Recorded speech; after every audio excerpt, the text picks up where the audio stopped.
ISIS, Islamic State, has vowed to blow up the White House, Big Ben, and the Eiffel Tower.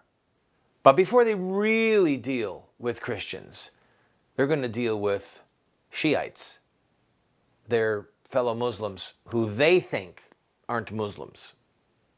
I'm Randall Terry. This is Voice of Resistance.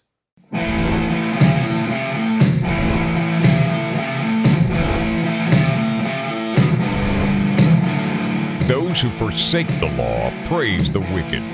Those who uphold the law resist them. Welcome to the Voice of Resistance. Here's your host, Randall Terry. Hello, friend. I want to bring some quick good news from our studios. We are so close to being done. You see that I have a black curtain behind me, and we're finishing out my library set. You might remember that pretty much in every set that I've ever shot this show from, I'm in a library. Well, that's not a fake backdrop. It's actually my library. And our space, unfortunately, has made it so that I've had to greatly cull my library. I gave away, this was painful. I gave away over 50 cases of books in the last couple of weeks. And it was like, no, saying goodbye to these treasures. But God knows this is the hand that's dealt to us, and I accept it. We will soon be re-recording, doing a new version of the video series, What Would Muhammad Do? And we're working on a new subtitle, something about understanding Islamic terrorism through the narrative of Islam's founder, something like that. But we're going to focus on ISIS, on Al-Qaeda, on Boko Haram. So I promise you it's going to be good. The one bit of good news is that because the contributions have started to come in, we've been asking people, please help us finish the studio. And then we turned our eyes to the teleprompters that we need. We need 2 of them. Or yesterday I ordered the first. We had enough money come in so far to order the first teleprompter. A special thanks again to that couple in Idaho with a very generous gift, and a few others who stepped up to the plate and gave us to get that teleprompter. Thank you. Hopefully we'll have enough money come in the next week or 2 to get the second teleprompter. I have been pouring my heart and soul into preparation for this series. As you know, this television program focuses on news that's happening around the world. All right? We cover Putin. We cover the Ukraine. We cover Bibi's election or attempted re-election in Israel. We cover his speech in America. This is what we do. We covered battles in pro-life. The purpose of this program is to be a watchman on the wall, to be a witness for Christ, to provide prophetic, maybe prophetic's overstated, but to provide at least insight into what's going on in the world, and to warn Christians what to beware of, and to challenge Christians what to fight for. So at times this program will focus like a laser beam on elements of news or the backdrop of news that people in the Mick news, like McDonald's, Rush calls them the drive-bys, people in Mick news don't dig into.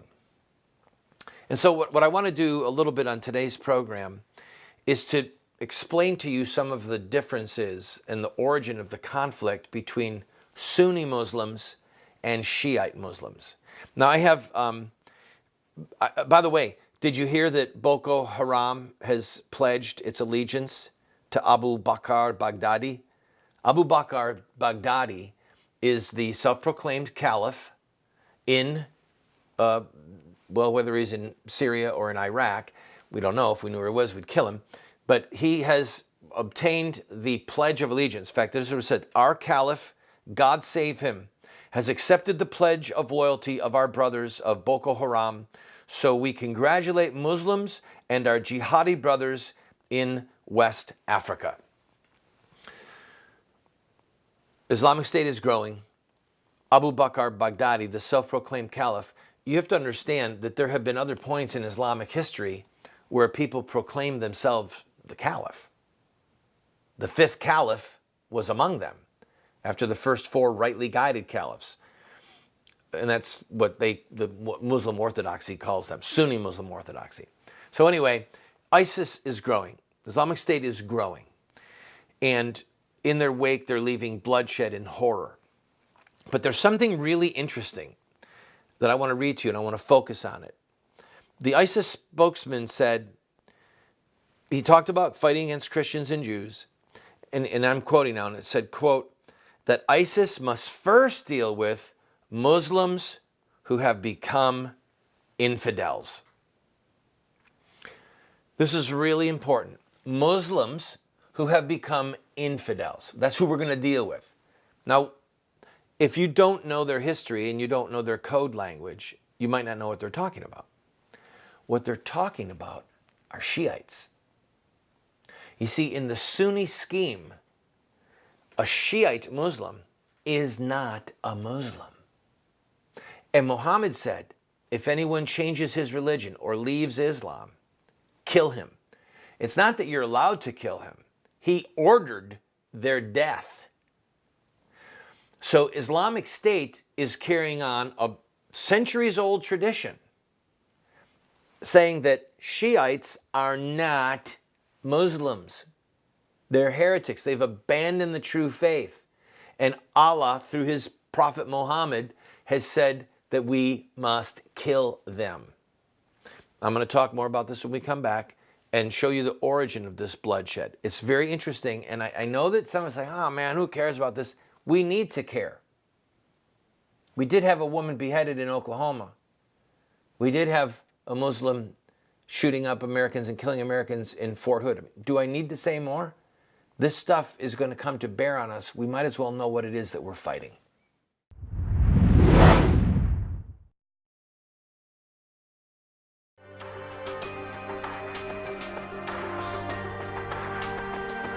You have 2 choices. I mean, you can try to raise your children by design, or you will raise them by default. There are no perfect parents. We're going to get it wrong sometimes. If we have a plan, we've got a better chance of getting it right in the long run. There is something deep within the heart of every human being that longs for parental acceptance and approval. When does a boy become a man? Get a group of guys around and ask them that question. I don't think there's a certain age. Some men stay boys their whole life. I would say, 16, 18 years old. Wow, that's a good question. When they get bar mitzvah. Well, I think when he has a child. So I just became at 56, 56 years old. Without the power of the Holy Spirit changing us and giving us power over our sin, we can't hope to be the dads that our kids need us to be.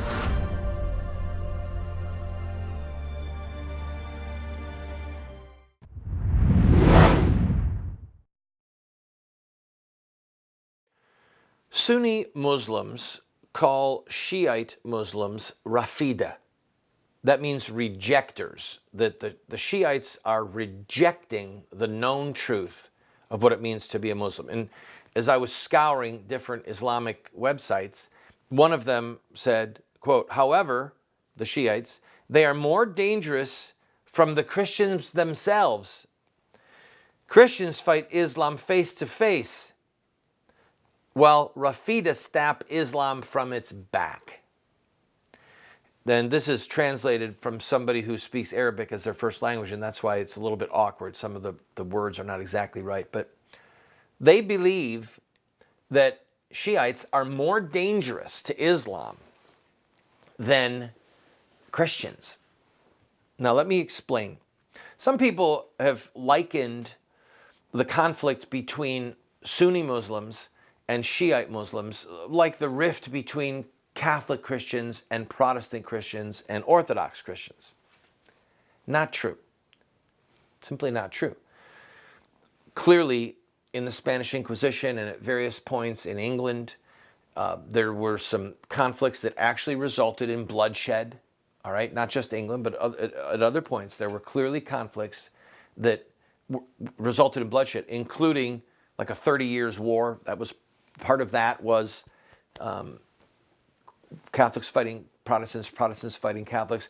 And the Treaty of Westphalia ultimately ensured that each country could decide what type of Christianity it would practice, and they would no longer intervene in one another's internal affairs regarding Christianity. So there is a little similarity there. But the difference is, when Christians look back on those times, they shudder in horror. And they say, this is not normal for Christianity. But with Islam, it is normal. Muhammad said, kill the apostate. Jesus never said to kill the apostate. Do you understand the difference? Jesus did not say that we should kill people who become heretics. In fact, when John and James wanted to rain fire down on that one city in Samaria who would not receive them, Jesus said, you don't know what spirit you are of. The Son of Man did not come to take life. He came to save life. So the spirit of Christianity and the spirit of Islam are very different. Let's go to the origin of this conflict. When Muhammad died, he was sick for 9 or 10 days, and he was in his child bride's room, Aisha's room, and he got sicker and sicker. He did seem to come around a little bit, and they thought, okay, he's going to revive, but then he ended up dying. While he was on his deathbed, at one point, he called for Ali to be brought to him. But one of his wives was the daughter of Abu Bakr. Another one of his wives was the daughter of Uthman. And they were saying, no, you don't want to see Ali. You don't want to see Ali. You want to see our dads. You want to see Abu Bakr. So you had Abu Bakr, Umar, Uthman, and Ali. Those 4 men were the closest to Muhammad. Ali was his cousin, and Muhammad had given his blood daughter, Fatima, he had given Fatima, his daughter, to Ali. And through Fatima was the bloodline of Muhammad. You still with me? Ali was the dad. Fatima, Muhammad's daughter, was the mom. And Ali and Fatima had boys. These were the only grandsons of Muhammad. And furthermore, all of Muhammad's boys that he had all died in their youth. None of them made it to adulthood. So he only has a bloodline through his daughters. And Ali, as his cousin, having sons through Fatima, provided him at that time with the only male grandchildren that he had. And the records are of Muhammad being, a grandfather. He would crawl around on the floor in their house and playing with the boys and letting them ride on his back. You see a part of Muhammad that is not this, bloody warrior demanding conversion to Islam or the sword. You see a grandfather playing with his kids. Very tender pictures. And when Muhammad was sick and dying, he gave no instructions for who was to succeed him. The Muslims, who are Shiites, say it was clearly Ali from various things that he said. Others say, no, it was clear that it could be anyone from things that Muhammad said. As long as he was a good and noble man, and by consensus he became ruler, it could be anyone. So, I have to take a break. Stay with me, all right? We've got the people that are defending Ali, saying it's got to be a blood relative. Let's have a dynasty. Let's have the blood of the prophet flowing through our leaders. And the Sunni saying, no. By the way, what does the word Sunni or the word Shiite mean?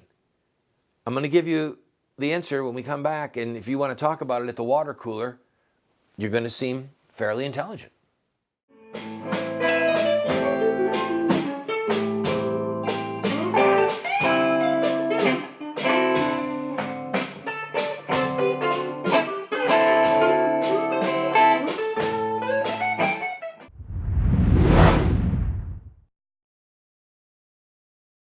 Do you want to get America out of the hands of wicked and unjust men and women who are destroying the republic before our eyes, and put leadership back into the hands of righteous men and women so that we don't die as a nation? Well, you're talking about social revolution, and there are rules in social revolution.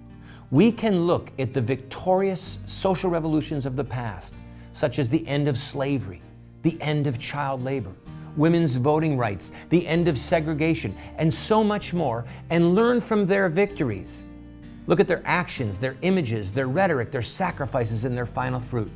We will send you this series that originally cost $129, 7 books for students, 1 teacher's guide, if you'll give a gift of any size and just pay for shipping and handling.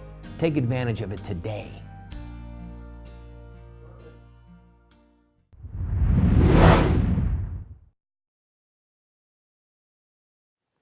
The Islamic State, as they call themselves, a very fitting name because they are Islamic in the orthodox, historic, foundational sense of the word, warlike.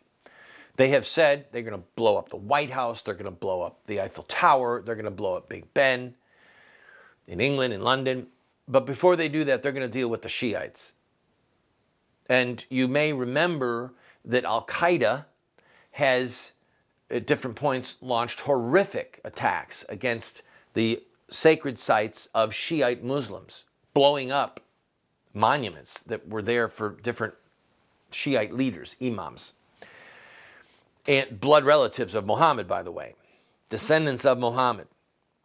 So the Shiites and the Muslims have had this bloody conflict going on literally since the first generation after Muhammad. So here's how it happened. And I said before the break, I'll explain to you why they call themselves Sunnis and why they call themselves Shiites, or why others call them Shiites. Sunni is derived from the same root word as sunnah, the path, okay? Muhammad left an example. When you read about his words and deeds, they are called the hadith or they're called the sunnah.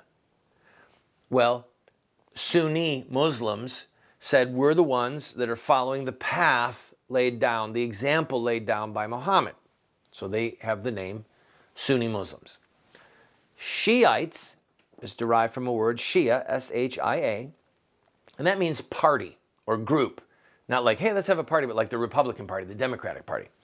So Shia al-Ali, that is the party or the group of Ali, We're the ones who support Ali's claim to leadership, to the caliphate. The word khalifa or caliph means successor. That's all it means. So after Muhammad died, there were caliphs, there were successors. All right? The Sunnis said any good Muslim can be a caliph. The Shia al-Ali, the party of Ali said, no, it should be a blood relative. So just think, Shiites are blood relatives. Sunnis are not blood relatives. Only between 10 and 15% of the entire Islamic world are Shiites. Sunni theology, Sunni armies, Sunni leaders have dominated the playing field for most of the Islamic era. There have been moments where Shiites had some political power, but it's been short-lived. So here's what happened. Abu Bakr becomes the first caliph, and Ali at first won't pledge allegiance. There's talk of killing Ali at that time. All right, this is how sick this creedal Muslim faith is regarding bloodshed. Abu Bakr becomes the first caliph. Ali pledges his allegiance, and Ali's relatives are warning him, they could kill us. You have to be careful. Ali was a pious man by all accounts, was the first Muslim.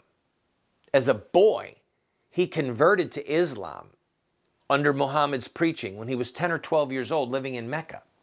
So he's the oldest male believer in Islam. He's been there with Muhammad the longest. Abu Bakr becomes the first caliph. Then next is Umar. And again, people are saying, well, Ali should get it. Abu Bakr lived and died for 2 years as the caliph. He died. Let's make Ali caliph. Again, he was passed over. Again, danger. And Umar becomes the next caliph. After Umar was Uthman. Uthman, again, people couldn't believe, how can you not be having Ali? He's a blood relative of Muhammad. Uthman is a pious 70-year-old man when he becomes caliph, and he reigned for 12 years. But he had some really wicked staff around him who were just flat out corrupt. And Ultimately, Uthman was murdered by Muslims. He was killed by Muslims. Then Ali became caliph. But he would not prosecute the people who killed Uthman. And that turned out to be a fatal mistake for him. I'll tell you about it when we return. Don't go away. This is an interesting and tragic story. It's almost like a Greek tragedy, but it's not Greek.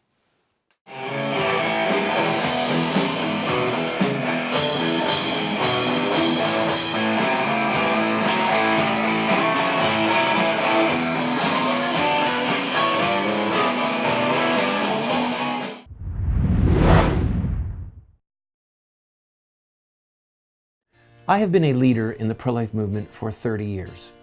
And sadly, we have not prevailed in our goal to make it a criminal act to kill an unborn baby.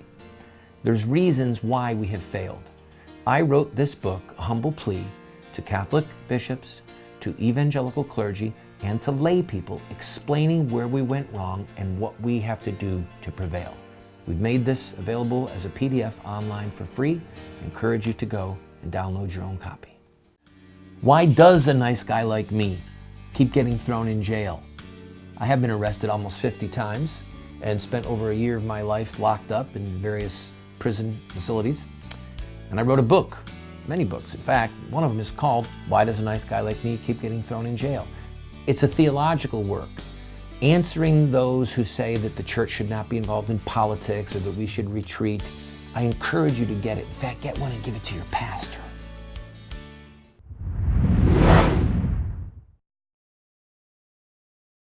Welcome back. All right, I'm running out of time.